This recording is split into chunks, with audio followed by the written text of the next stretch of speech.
Hello and welcome everyone to the Onshape Quarterly Review live stream. My name is Cody Armstrong, and as always, I'm very fortunate to be joined by Greg Brown.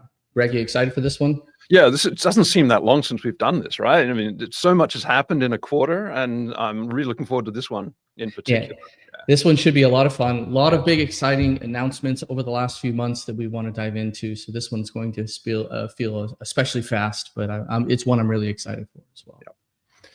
So without further ado, let's dive right into things. I'm going to start with the agenda. And if you haven't attended one of these live streams in the past, what we really like to do is give you not only the what has been added in the last few months, in the last quarter, but the why, give you a little bit of insight into what the focus has been on and other areas that we aim to improve in the near future. So give you a little bit more definition, a little bit more detail to the improvements that have happened over the last few months.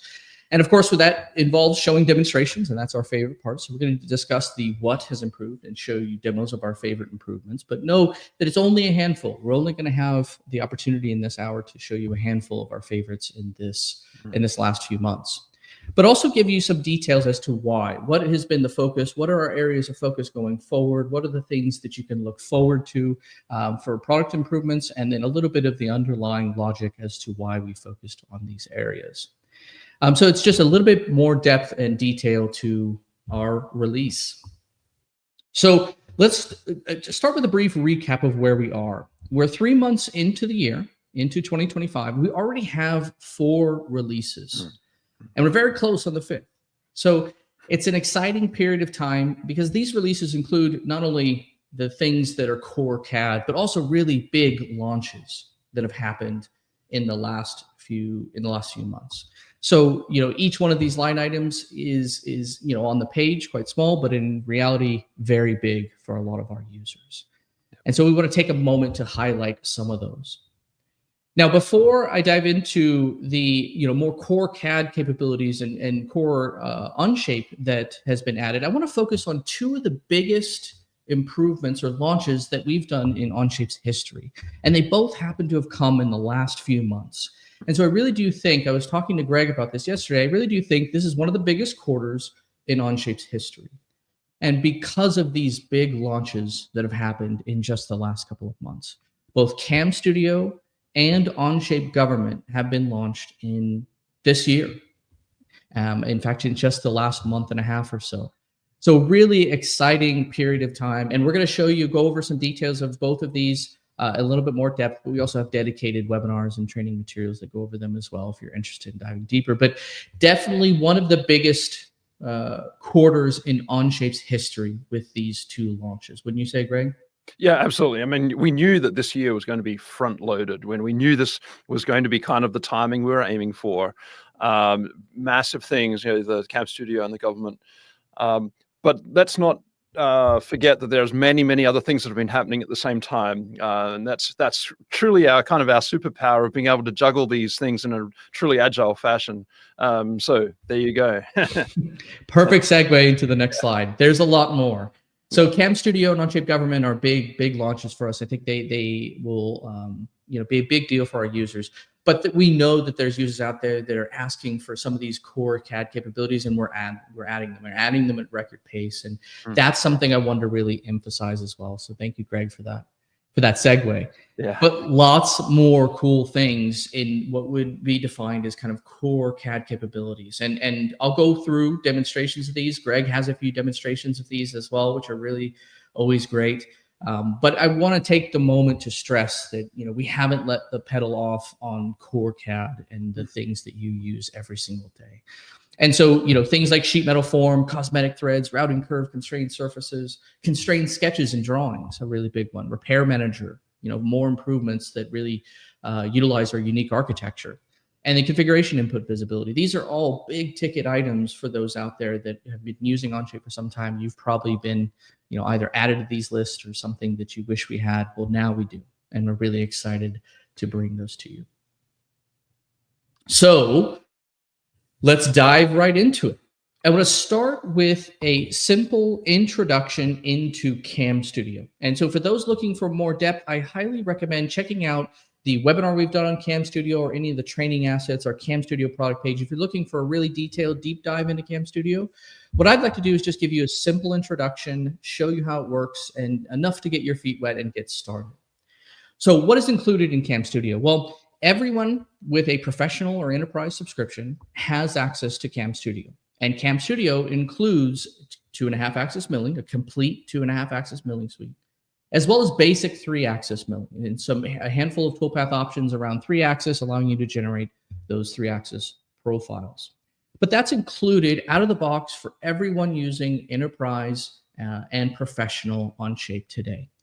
But we also have an advanced offering coming in the future. And that advanced offering includes more advanced capabilities, including advanced 3-axis milling, as well as positional and simultaneous 4- and 5-axis milling. So you can think of an advanced offering as the more advanced machining operations and strategies that you might use in your manufacturing process. But that's Cam Studio Advanced. Really excited about it. Hope to see it here in the future soon. But just something to put on your radar. Now, the last thing I want to do the last slide I want to show you before I actually dive into Cam Studio is what's unique about Cam Studio, because we get asked this question a lot is, what sets Cam Studio apart from other CAM systems? And there are a handful of things I'd really point out. First off, the single source of truth around your tools, your machines, your post-processors is a real differentiator for us. In many other systems, if you need a post-processor or if you need a different tool or machine, you have to download a file and you have to go to the manufacturer and they have to build that for you. Whereas in Onshape, the moment those things are added to our library, they're added for everyone. So much like standard content in Onshape today, Onshape's tool, machine, and post-processors are a single source of truth and will remain that way for the future. So that's a real differentiator for Cam Studio. Also, manufacturing data management. It's a term we coined around the notion of capturing not only the modeling information, the parts, assemblies, and drawings, but also the process of generating tool paths, right? So we can store and version control and branch all of that information, including toolpath generation. And we can store things like G-code or setup sheets and version control them and share them. So it's really a whole ecosystem around data management, right? It's no longer just the CAD data management function, but we also have the manufacturing data management built into that as well. Also, agile collaboration, a very important one. The ability to collaborate with others is still a major blocker for most companies today communicating with those using CAM. We believe a single source of truth makes that process a lot easier. Finally, scale. CAM is heavily multi-threaded. Much like rendering or simulation, it really benefits from a cloud-native architecture, just purely from a scale perspective. You're no longer bound by the number of CPU cores that you have on your machine, right? We can scale up to match the most complicated of machining scenarios. So, without further ado, let's dive into a brief demo. Now, I'm going to go through this quickly because, again, if you're looking for a little bit more detail, I recommend diving into the webinars or the training materials that we have available. But I just want to show you enough to get started. And so in this case, I have this tracking system, and I want to machine the reflector plate that you see in this assembly. And so I'm going to start from scratch. I'm going to create a new Cam Studio, a new blank Cam Studio. And you can see I switch tabs into my Cam environment, and I'm ready to start working, right? And so I can select what it is that I want to machine. So we'll pick the reflector and add that to our Cam Studio. And all I'm really doing here is defining this is the thing that I want to machine. Now, I can also add components for stock definition. I can add components for work holding or fixtures. And so it's totally up to you how you set up your Cam Studio. For the sake of doing this quickly, I'll keep things simple. Then we'll define a job. And the way you can think of this is in Cam Studio, you really work your way from left to right. And so I start by creating a job, define the machine, to set up the tool and the tool path. And I kind of work my way from left to right. And so in this case, I'm going to choose my machine. We have a large library of machines to choose from. And we also have a great library of generic post-processors that suit a wide range of machines. In this case, a 3-axis Fanuc generic machine is the choice I'm going to make to keep things simple. But I choose my machine, then I define my setup. And as I mentioned before, you have lots of different control over stock definition and all these types of settings that you want to control. In this case, I can define a stock box point and choose a different position for my work offset for my part. right? So it's easy for me to manipulate the work offsets or the stock definition as I'm building my toolpath. Then I define my tool. And as I mentioned before, Onshape comes with a library of tools available, but you can also add your own. So if you uncheck library, you can build your own tools as you see fit. In this case, I just want a simple flat end mill. I'll hit OK. And now I'm ready to start generating toolpath. Again, just working my way from left to right. I generate a toolpath. I'm again keeping things simple, just going to choose the entire body. I just want to generate a rough pass over the entire body. I hit OK. And now I have my first toolpath available to regenerate. So I go ahead and click generate. And now what I have is a rough toolpath of this reflector. And what I really wanted to show here is taking something from a design and an assembly in Onshape through to finished toolpath ready to run out to the machine. And we've done it quickly and with some simple settings, but we've done it in just a few minutes, right? And so you can see now I have the rough pass that I can see the toolpath for. We have lots of great ways to simulate, so I won't go through all of them in too much depth, but backplot is a great way for a simple verification of your toolpath. It doesn't show you stock removal, but very quick and easy to run. Verify shows you the stock removal, which is, of course, very important if you're concerned about gouging or collisions or anything along those lines. You can run verify and run through the toolpath removal, seeing that stock removal as part of the process. Finally, one thing I think is really unique about Onshape's Cam Studio is integrated machine simulation, right, out of the box. So in this case, I'm simulating this, and I want to see full machine kinematics. That's really what this offers me. And so I can see that this is a generic Fanuc controller, a 3-axis machine. But the most important thing is I can see things like spindle housings or fixtures or other things that maybe I have to worry about collisions with. And so it's very quick and easy for me to machine this using a full machine simulated kinematics. And that's something that we think is very unique, all running natively in the browser and included for everyone. So the final step in the process is to post-process. And so you'll see at the very top here, I need to generate the G code that I then send to my machine. And it's just a matter of clicking the post-process button. It will save that NC file to your local machine, and you can run that out to the machine to actually manufacture. So that's my very quick demonstration of Cam Studio. I really think if you want to dive into it more, I highly recommend some of the other material that we have, the webinar and the training assets that are available. Great resource for diving into Cam Studio for the first time. But we hope you're excited about it. It's an entirely new industry, and it's something that we're really excited to be a part of. Now, I want to wrap things up on the Cam Studio front with what's next, because we get this question asked a lot. And you can see that Cam Studio is really focused on milling today. And so we have the 2.5 and some basic 3-axis in Cam Studio Day available to everyone with professional and enterprise. And of course, we have advanced with all the advanced milling functions, 3, 4, and 5-axis. But what about turning or mill turn or nesting or laser jets and water cutters? Those are things that are definitely on our radar. So just keep in mind, we're in usual Onshape fashion. We iterate quickly and we ship as soon as something has value.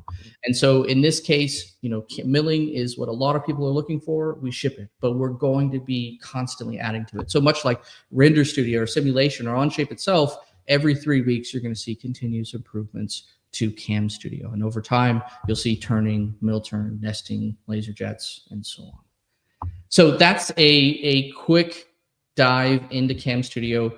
For the sake of time, I'm going to jump by things, but we encourage you to check out any of those other resources that we have if you want a little bit deeper dive. So the next topic that I want to mention, and this one's going to be slide heavy because there's not a lot to show here, but is Onshape Government. And the reason I want to bring this up is this is something that's been requested for as long as Onshape has been around. Does Onshape have like an ITAR solution, right? Does Onshape have a solution for government contractors or defense contractors? And that's what Onshape Government is. So to give you a brief summary of what Onshape Government is, it's a separate instance of Onshape that's purpose-built with security measures to comply with US standards around handling regulated technical data. And so the phrase we hear often is ITAR, right? We need ITAR supporting mechanisms. And that's really what Onshape Government is. It's our ability to give users an ITAR compliant solution. And so that is Onshape Government as a simple introduction into Onshape Government. Now, naturally, who's this for? It's really intended for those that need regulatory compliance, right? ITAR, EAR, and that's primarily US government agencies and defense contractors. But anyone with those export controls will benefit from Onshape Government. And that's really the intended audience. Now, what is it? What's the difference? I mentioned before, it's a separate instance of Onshape, and it is a separate instance from Onshape. It's hosted on AWS GovCloud, uses both AWS GovCloud regions. It complies with the necessary NIST standards, and it leverages the necessary FIPS and cryptography standard, 140-3. It also provides, in general, like I mentioned before, robust protection for regulated technical data. So it really is the solution for you if you need, your business has requirements for ITAR compliance. And so that's a simple introduction into Onshape Government. Now, there's not much to show because from a visual perspective, it looks exactly the same, right? But the back end is different. And this is a separate instance from those, from the regular Onshape today. But I will say for those, even for those that aren't using Onshape Government, have no need for Onshape Government or an ITAR solution, it's important to note the lessons learned here are being applied in other places. So a lot of the value, a lot of the improvements that you'll see over time are going to be shared between Onshape Government and Onshape. And we really think that this will allow us to improve the quality of Onshape for everyone. I would also say that, if you're in that camp where, maybe you're using Onshape, you're just getting started, and you thinking about how to secure your data, know that, Onshape has the tools built into it to not only have security of your commercial data, but also the data of defense industry, right? And that's something that takes a high bar in terms of security and regulatory action. So it's an important thing to stress, and it's something I think a lot of users, even if you don't use Onshape Government, if you have no need for it today, it's something that you will ultimately benefit from.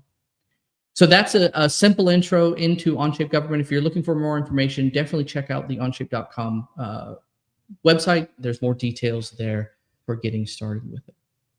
All right, so those were really the two big launches that I wanted to focus on: Cam Studio and Onshape Government. Those are two big releases for us, and two that we hear a lot from users that we're really excited about. But what about core CAD, right? That's what a lot of us are here for. And I want to spend some time focusing on the core Onshape improvements that have happened over the last few months. I want to start with drawings. In particular, I think one of the biggest improvements that I would highlight in drawings is constrained sketches. The ability to actually have parametric constraints in a sketch environment in drawings is something users have requested for a long time now. And you can now do that. And I'll show you an example of that in just a moment. But it's not just that. A few others that I really like to highlight with this release are stacked callouts and custom shortcuts. Those were big improvements added to drawings over just the last few months. So let me dive into a real simple example of this. I'm going to bring up a drawing, in this case, a flat pattern with an isometric view of the folded sheet metal part. And I want to highlight a handful of the new features that you're going to see in drawings related to these parametric sketches. First off, on the right-hand side of the toolbar, you're going to see line, circle, different types of circles, of course, rectangles, splines, and sketch points. And these are the tools that allow you to define parametric sketches in your drawings. And so, for instance, if I wanted to manually sketch like a keep out zone, for instance, I can easily just sketch lines, and importantly, notice the constraints are automatically being added, right? And so I have, for instance, vertical or horizontal constraints automatically being applied, and I can mouse over them and you'll see those constraints just as you would in a sketch in a part studio. So it's meant to mimic that behavior and give you that parametric sketch notion, but in a drawing. It's something a lot of users have requested. Now, it's not just the ability to create geometry like those lines I showed you just a moment ago. It's obviously the ability to constrain it as well. And so now I can define entities. For instance, let's do a vertical constraint between a point on the drawing view and a point in my sketched geometry. And so it's very easy for me to create those constraints relative to the surrounding drawing view, which is something a lot of users have requested. Now I can also add dimensions, and they are parametric dimensions. So if I add a dimension between these two and define a distance, it will parametrically shift. Bear with me for a second there. And so what you'll get in that situation is a view that dynamically updates with changes. And that's something that a lot of users have requested. And so in this situation, we have a parametrically controlled sketch entity that's now inside of my drawing view. And importantly, one thing I really like is it stays with the drawing view. So if it's inside of the drawing view and it's sketched inside of it, it stays with it and moves alongside it. So something a lot of users have requested is just the ability to parametrically control sketch entities in a drawing. And you can now do that. All right, so that's the first one that I wanted to point out. The next one on my list is the repair manager, in particular, improvements to the repair manager. And the reason I like to stress this is an example. I mentioned this earlier. Onshape has a philosophy of adding something to Onshape as soon as it adds value, but also improving on it over time. And so Repair Manager was actually something that was added last year, I believe mid last year.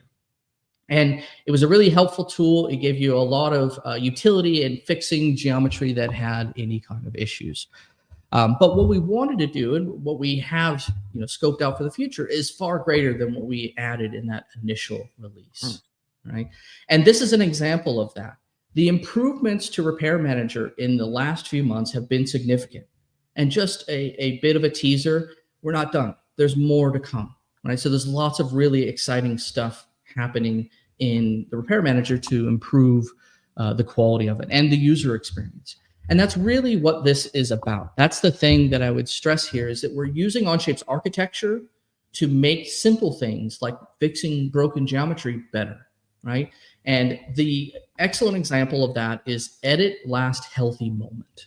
Right? What it allows you to do is take a failing feature, right click on it, and say, show me the last moment where this was healthy, where it actually regenerated. And that's something I think uses our architecture, our versions in history, to go back and find that moment in time and show you a side-by-side comparison of what those two look like. So it's an excellent example of using our architecture to make the experience better.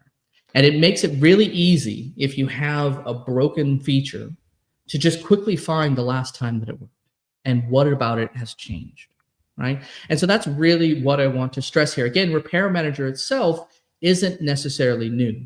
What is new is the ability to find that last healthy moment, right? And so here in this case, I have the gas leaf blower up. We have some changes that have created this domino effect. I've changed something high up in the feature list, and of course that creates a whole domino effect of problems below it. But what I want to point out here is you can right click on the feature itself, right? Edit the last healthy moment. Or really neat that I always like to point out here, you can actually go into the feature and right click the selection that you want and say edit healthy moment. And that's really neat because it's not only at the level of the feature, it's at the level of the individual selection. So I could go in and say, okay, here's my last, healthy sketch plane selection. And you can see that there's a plane clearly missing out in space that I have not selected. So it's granular enough to give you the information needed at an individual selection level, not just a feature level. So a few tips there. First off, it's easy if you're just trying to fix any kind of broken geometry and you're not sure what happened, right click, say edit last healthy moment. It brings up the repair view on the right-hand side and it shows you exactly what it looked like the last time it worked, right? And so it's a great visual comparison to see, okay, this is the thing that changed. I need to go in and reselect this entity or this reference, right? Now, another thing I like to point out, another tip that I have for the Repair Manager is that when you go into versions and history, you can choose any moment in the history and go view in repair. That's something I think is really useful. Last healthy moment is useful if you don't know what caused it and you just want to understand, okay, show me the last point where this was working. But there may be situations where you want to go back days, weeks, months, and compare to that moment, right? It may not necessarily be the last healthy moment you're after, and you can do that as well. So just a tip, you can right click any moment in the history, view and repair, and it will take you back to that moment in time. So that's the repair manager improvements, something I think a lot of users will really appreciate. And just a teaser for the future, this is something that we are actively working on and will improve. So in a typical Onshape fashion, we deliver as soon as it adds value, but we're also going to iterate and improve upon it. And Cody, if I can jump in on that one, you've said it a couple of times, but I will say it as well. This is a really good example of how we can deliver value when it's ready and continue to make it even better progressively and iteratively. And it also is another example of where we can do something which, as you said, it's not the first CAD system to ever do this kind of reference repair or finding failed features, but we have some abilities because of our platform to go a little bit further and what we like to, maybe leapfrog where people have been used to in the past. So yeah, it's a really good example of that. Really excited for all the things upcoming with it too.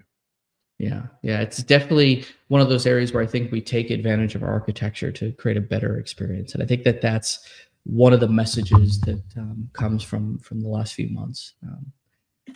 All right, so the next topic on my list is configuration input visibility. This is something that was heavily requested by those creating lots of configurations. And I'm going to take a moment to explain why this is so important and why I think this will be really exciting for those that create configurations, and especially those heavily complicated scenarios.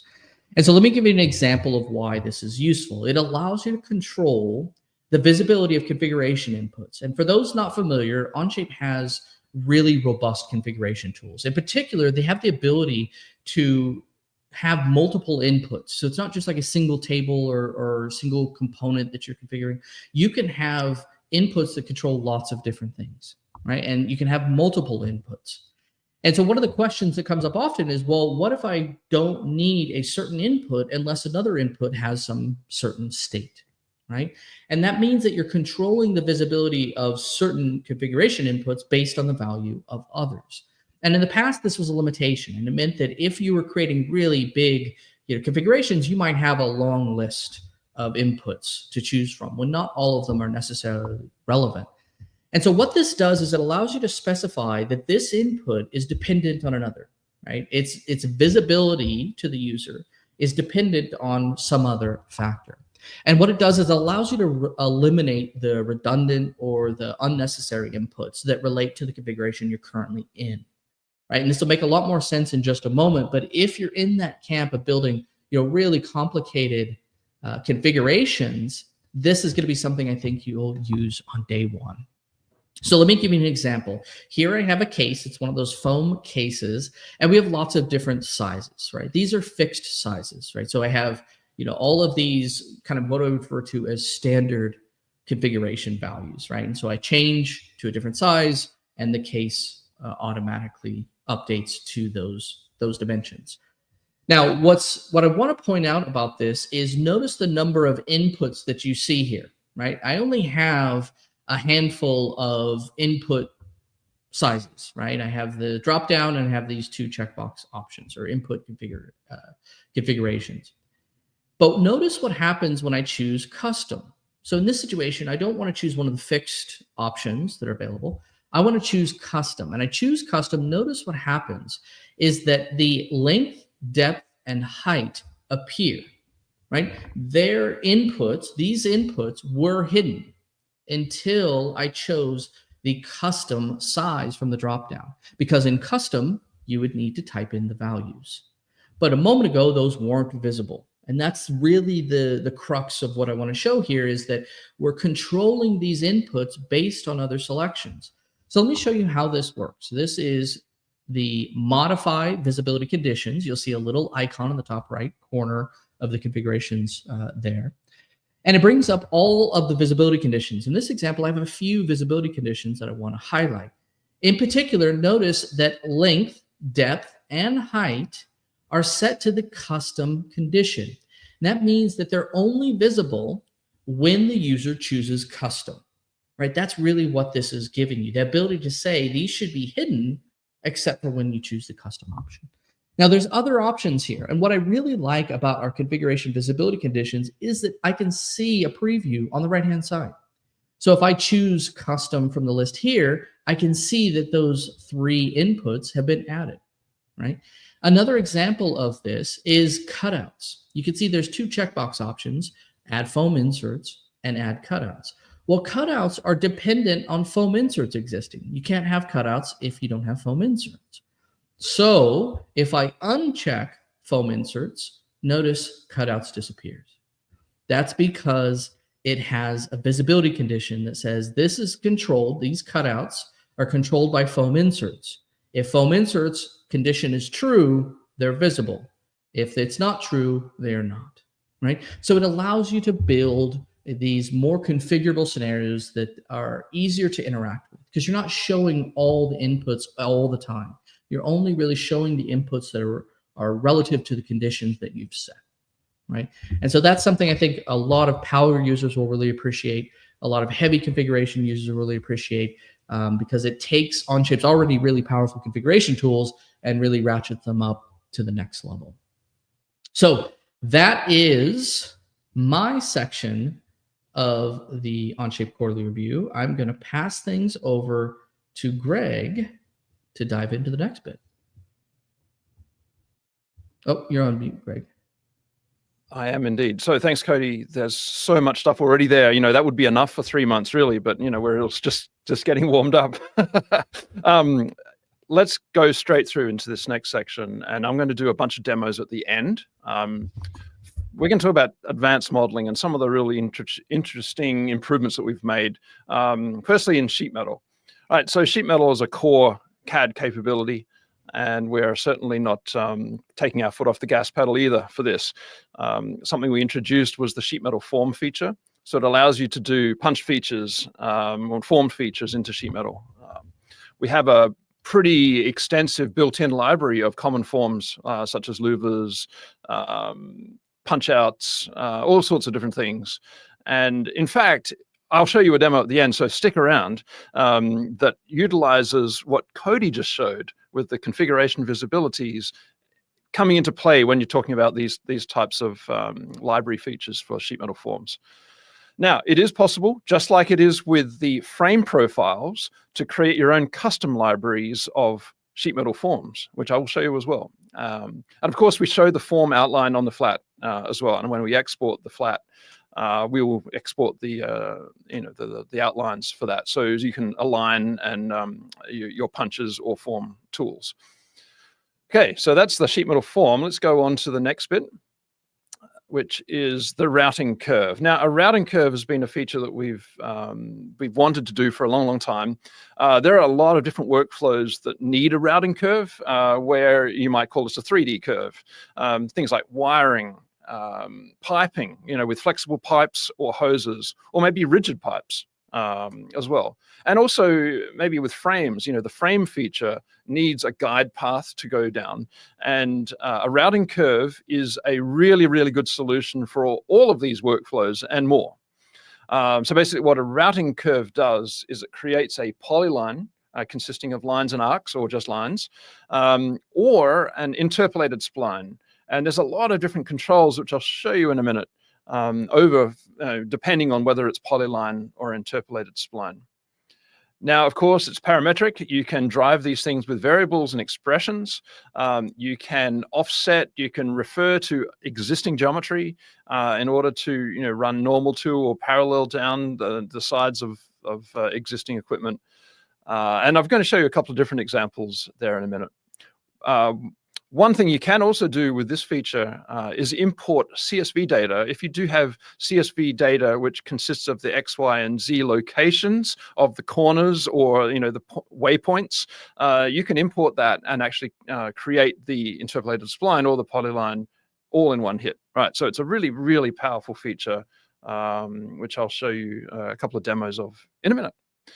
But before we get to that, let me talk about the constrained surface. Now, this was a bit of a surprise packet for some people. And there's a lot of things, as Cody said, we like to talk about the why as well as the what, right? And the why is that scan data is not going away. In fact, it's only increasing in its how much of it's out there and how many workflows are starting to use scan data, whether it's generated by something or scanned by yourself. There needs to be better ways to work with things like STLs, OBJs, and GLTF kind of scans. So the constrained surface is a really, really interesting way to create a patch, a surface patch that's fit through 3 or more, many more points. Coming from whatever you want, whether it's the mesh or whether it's other reference geometry. You can create a smooth surface according to different tolerances that you can set. And you can then view the deviation from the mesh to the surface you created. There's a whole lot of capabilities in there. Now, there's a little bit of a bonus tangent here, but just recently, or actually in the same period of the last 3 months, we released an update to the iOS Onshape app, which now supports what we call object scanning rather than area scanning. So an object scan allows you to do it directly from the device, and I've actually included a little image here. You can do an object scan at a very, very high resolution, for things like that it would sit in front of you on a desk, such as a mouse or other sorts of objects of that scale. Typically, you get 1, 2, 3 millimeter resolution on those scans, which is really, really nice and lends itself to these workflows where you want to fit nice surfaces through them. So because of all of that, momentum in the industry around this, the constrained surface is a really, really useful tool in that direction. All right, let's continue on to the next section. While all these really big ticket items, the Cam Studio, Onshape Government, and all these other really nice core things are being developed, we do keep absolutely front and center the need to maximize productivity, always be thinking about usability, always be thinking about how to increase both of those things. So there's a couple of things here I'll mention in that. And one of them is one of the really, really often asked improvements that we've been sitting on for a little while, which is to show cosmetic threads, or to show where threads are defined on a hole or on the external threads that you can see there on studs. We've gone a really, really nice way to automatically, without really any user input, show an accurate representation of that thread in a nice graphical way, which is extremely lightweight representation. In fact, we're not using decals or other external objects to do this. We're doing it directly in the graphics engine. And as I said, it works directly with the hole feature, so the tapped holes will show up, and external thread features will show up as well. Right. The next thing in the area of usability is with folders. Right? So there's 2 things here. The first thing is with feature folders. It's possible now to expand all feature folders in an entire Part Studio in one hit, as well as collapse all or collapse or expand selected folders in one hit. It seems like a small thing, but if you have a large Part Studio which has got a lot of really, recommended you do this, a lot of good organization with folders, then it makes it very much easier to navigate through that and just manage that long feature list. In terms of, before you go there, in terms of assemblies, what we have done, and this is the picture on the right-hand side, when you have folders of instances in an assembly, now we can do nested folders. So you can see here the COTS, the commercial off-the-shelf folder, contains 1, 2, and a number of folders underneath it. So you can do this nesting. Now, this isn't creating a subassembly. This is just organizing things at the same level in a folder. But it's very, very convenient to do that now. You can do nested levels. Now, let's go to this last section, which is on usability and productivity for a particular product, which is Render Studio in the Onshape platform. Now, Render Studio, like every quarter, is getting multiple new enhancements all the time. And if you have a look at the what's new on our forum or the changelog, you'll see that there's a lot of things listed against Render Studio. These last 3 months have been no exception to that. First one, we can now import what we call the industry calls open VDV models, so that you can do things like smoke effects or mist effects or advanced volumetric effects. Now, you can get these open VDB models from a number of different places. You can create them externally, which is what we recommend you do, and then you can apply them to great effect here. And I've got a couple of examples. The first one is this little home rocket, kit rocket that I'm launching from my backyard here, and you can get a really, really realistic representation of the smoke. So that's another, the first one there. The one on the right is the so-called magic smoke being emitted from this PCB. I think somebody has overpowered the chip in there. Now, if you want to do renderings like this, it's very, very much easier now and much more realistic and compelling to do this rather than methods that you might have done in the past, which is to composite things in other image editors.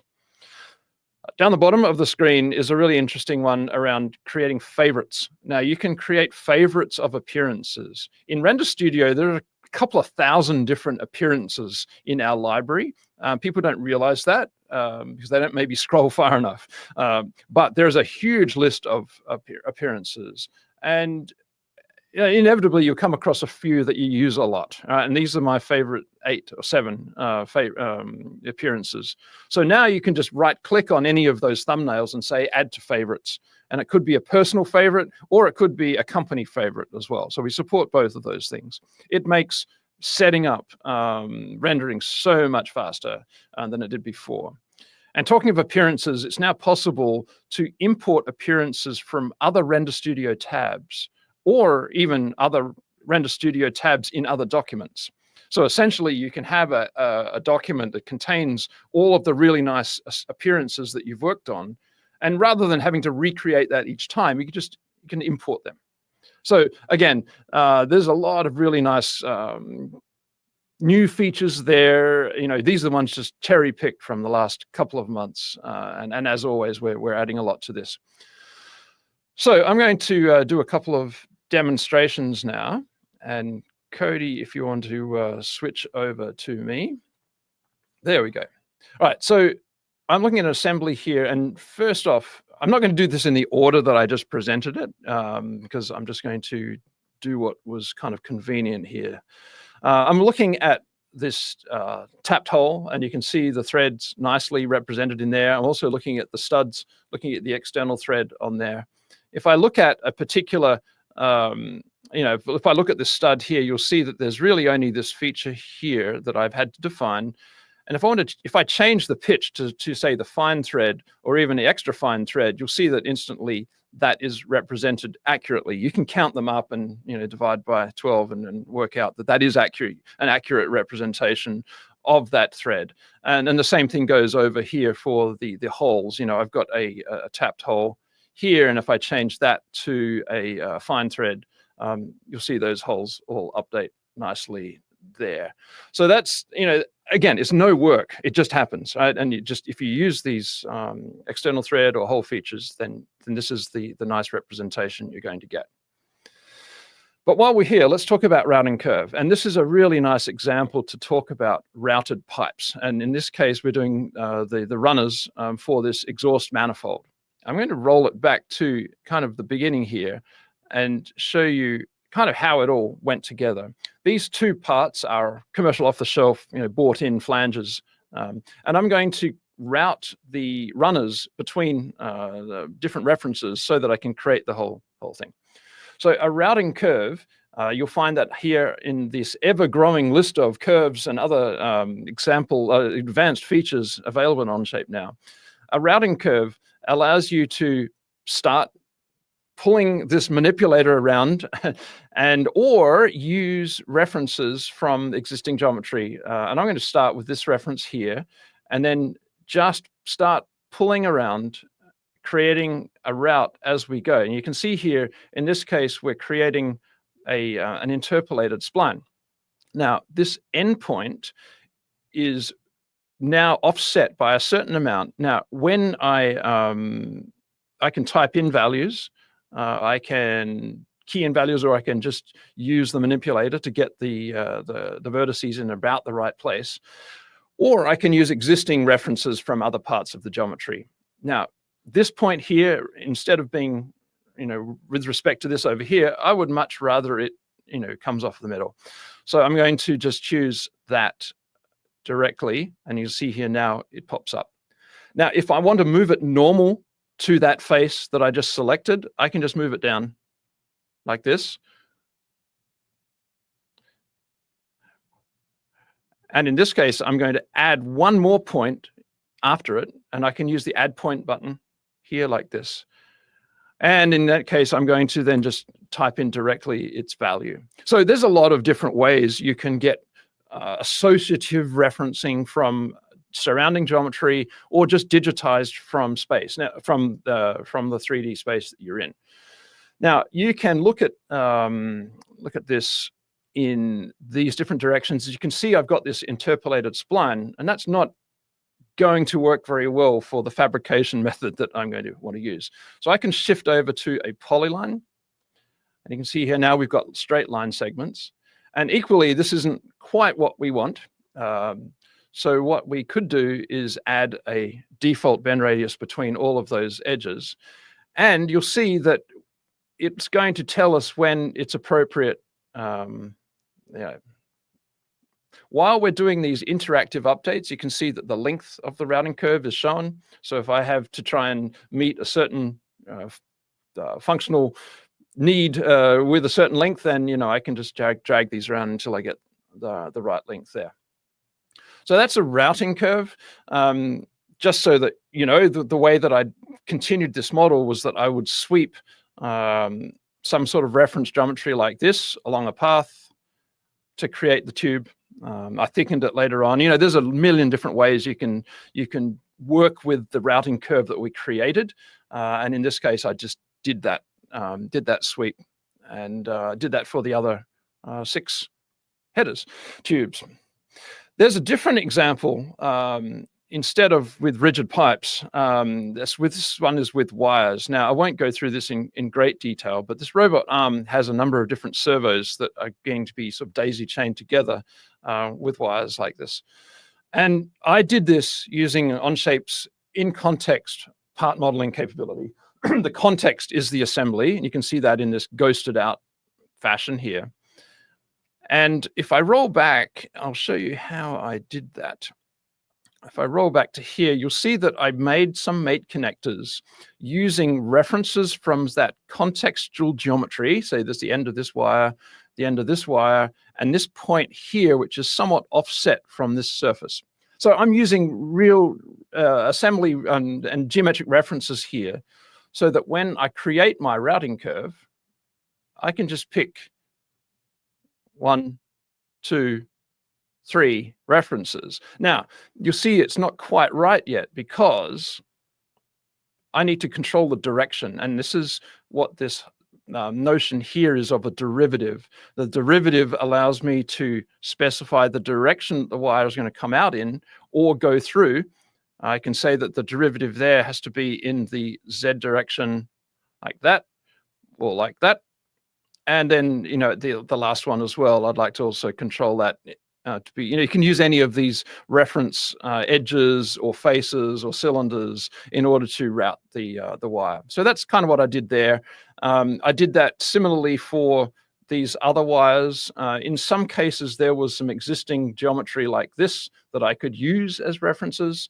And I just, routed that through the trench run through there as well. So, this is just scraping the surface of the routing curve feature. There's a lot more to it that I could show, but let's, in the interest of time, just keep going here. So the new feature called the constrained surface is a really, really interesting one. I'll show you a very basic demo first.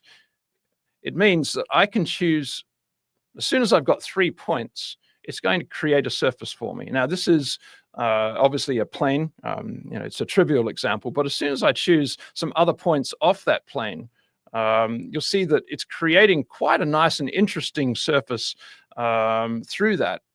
And there's a lot of controls that we can use. For example, at this point down here, I can control a normal of the surface at that point, right? And I've just chosen that face to be a reference. Now, it's a nice surface. I'll take this away so you can see that it does create a nice surface, and you can see the control point grid on that is very clean as well. But where it's really, really useful is when you have something like this capture. And this capture came in from that app that on the Onshape iOS app. And you could use that constrained surface just to select mesh points. And it's not going to be particularly interesting for this use case to choose only 2 or 3 points, because we're going to need a lot more points to adequately capture the shape of this. But depending on your use case, maybe you just want to take a mesh, build a real surface, which can be thickened, it can be offset. You can use the surface for splitting or other geometric means. And then that would be a perfectly good use of the constrained surface. But let me show you this one. I'm going to use some of Onshape's built-in mixed modeling capabilities, which has been around for a long, long time in Onshape. That is the ability to mix B-rep geometry, which I created from a sketch and extrude, and I'm going to use that to split and trim those the mesh. So now I've got a much more reduced mesh like this, that I can then say, I'm going to put a constrained surface, not on individual points, but in fact on the entire mesh. And so if I pick that, you'll see that it really quickly creates this surface for me. And I can have a look at the deviation. If I look at all deviations greater than a certain amount, you'll see these little red lines. And if I zoom in on one, you can see that the mesh that was created from the scan has a lot of noise in it. That's just natural for when you're scanning things. But the constrained surface feature will blow through all of that, and you've got some different options on controlling the smoothness or the performance of that mesh as you go. So it's an exciting new feature. And as part of this, we've developed a number of tools which are available to our custom feature writers, which is everyone out there on this call. We have this language called FeatureScript, which is open for you to use and to create some of your own features. So I created a quick one for today's demo where I'm looking at a deviation between a selected surface and a selected mesh, and I color code them according to whatever I wanted to do. So that is just like an extra bonus, because that was done for, the reason we did that was for that constrained surface feature, but it's available for people to use and in their own features as well. Now, finally, I'm just going to talk about sheet metal quickly, the sheet metal form feature. This is an interesting part if you've ever taken your car's dashboard apart. This is the insert around a car stereo, if you're into that sort of thing. I thought it was a nice example for sheet metal because it has a lot of really good features that we've been adding over time, in specific bends, and now these form features here. So if I look at the part studio for that, you'll see that I've used standard form features here. I've got this, what we call a slot emboss, and then the slot emboss is one of the library features that we have. You'll see here it's very configurable. The length, whether it's a slot center dimensioning scheme or tangent to the ends, all of that is part of the library, and so there's a bunch of standard types of things in there for you already. Now, what's interesting is how easy it is to use. Now, I'm going to show you a quick example here. You have your sheet metal part, and you can either just put your form feature directly on a sketched vertex like that, or, and this is a really, really recommended technique, is to use mate connectors. And the mate connector technique is recommended because it's very, very easy and powerful to manipulate the angles, even to some sort of typed in value of the feature that we're adding.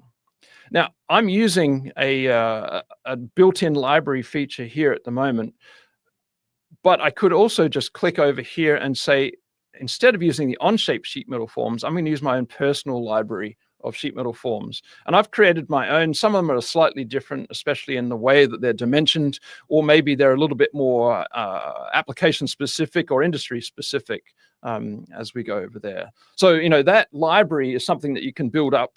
They're just documents, right? They're different Onshape documents that have been created in a certain way And in this case here, for this punch and flare, I was trying to mimic what would happen from this sort of commercially available punch flare kit, right? Very common in aerospace, right? So I built this document, and using the standard ways of doing things with configuration, I can choose from different sizes. The way that you create a sheet metal form is very, very easy. You create a part that's going to be removed from your sheet metal part, and you create a part that's going to be added, like that.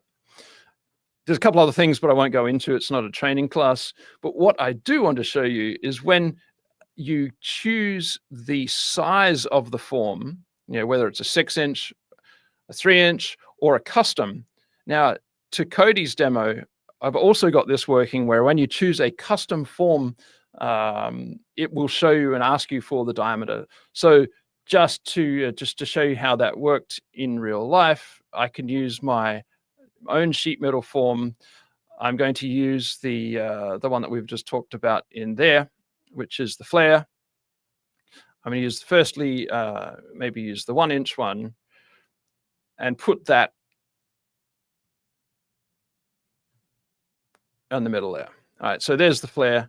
If I come in now and choose the custom size, it's going to ask me for a different size. So I can type 33 1/3 and update there. So really, really powerful. You're leveraging a lot of Onshape capabilities in terms of libraries, in terms of sharing data, and of course, continuing our incremental and exciting improvements to these sort of core parts of Onshape. Back to you, Cody. Thanks, Greg. That was epic.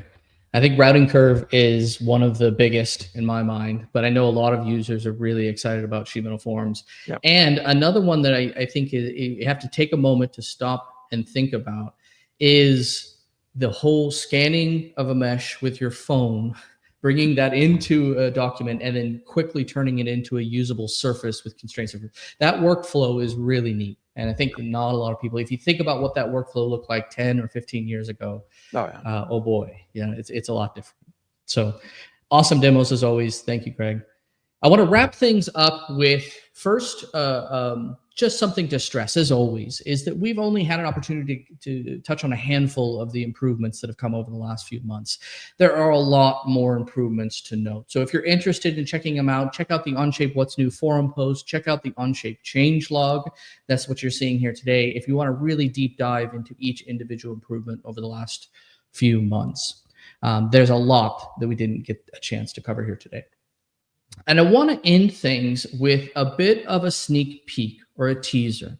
And this is something that no one else has seen yet. So this is the first time anyone is seeing this publicly. And it's one thing that we're really excited about. Now, this isn't available yet, but it is coming soon, hopefully very soon. And we really think it's going to move the needle and really make a difference for our users out there, especially new users learning Onshape. And that is the Onshape AI Advisor. And it's coming in beta, and it's coming soon. And you can think of it as your AI expert guide to Onshape. And it's designed to provide you expert knowledge and best practices when using Onshape. So it's a conversational tool that you can interact with, ask questions about using Onshape, and it uses Onshape's learning materials as the tool or the source to answer your question. So you can trust the answers far more than you would in a traditional chatbot environment. Now, first, you'll see this available in the Onshape Learning Center, but there's lots of room for potential here. In the Onshape fashion, we're going to ship this when it adds value. And the moment it adds value is when it can answer users' questions. But there's a lot more that's possible here. So you'll see this over time. But this is going to be our early iteration into the Onshape AI Advisor, and it's something that will grow in both in depth, accuracy, and capability. So it's something we're really excited about. I'll give you just a brief demonstration. It's a really simple thing to demonstrate from a user perspective. You simply ask a question, right? And so I can ask a question. Let's do, how do I pattern a sketch? And it will take a moment. It looks through Onshape's complete library of learning materials. So it's going to find every what's new, tech tip, forum post, YouTube video, anything that we've publicly put out there. It will use that as the source of truth to answer your question. And importantly, it's going to be much more accurate than many other tools that are available out there today because it's using our data as a source of truth. And so in this situation, this is an excellent example. How do I pattern a sketch? Relatively simple question that many traditional chatbots will get wrong because of the nuances between patterning of sketches and patterning of features. But the Onshape AI advisor gets it 100% correct, right? It tells you the exact details of what it takes to pattern a sketch and doesn't confuse those with details of patterning features. Something we're really excited about, the accuracy, the depth of knowledge, and the capability over time, I think will really move the needle and be an awesome tool for our users. So this, again, will be available in the Onshape Learning Center at first, but expect to see it, more of it in the future.